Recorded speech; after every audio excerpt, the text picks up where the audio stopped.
Now, you do this exclusively. You don't do listings, you don't take listings, you don't secure listings? Thank you. Exactly. Oh, okay. You segued right into our definition of what an exclusive buyer agent is. Okay. An exclusive buyer agent works for a company that does not take listings.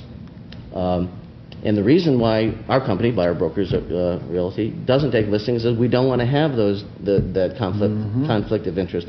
We never want to be in a situation where we're doing dual agency.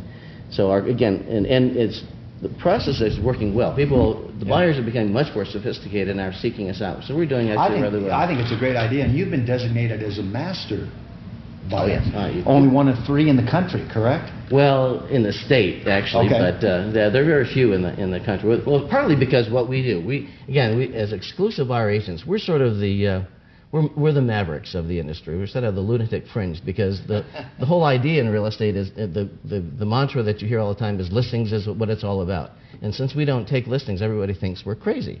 So under the normal situation and the normal system, if you're not a Buyer Brokers Realty of Sedona or whatever, one day you can sell something, the next day you can represent a buyer. I mean, it's right. Or simultaneously. It's actually far more lucrative if you can do it at the same time. Have your agents representing both the seller and the buyer at the same time, because then you can, well, we say double dip. You get the commission on both sides of the transaction. And we probably ought to get back to how we get paid. I've got to ask you, Laura, how's this being received? Because I would say that a lot of people would like to be just involved with somebody representing the buyer. It's interesting. Around the country, there are not that many of us so far. I was on the board of directors of the National Association of Exclusive Buyer Agents.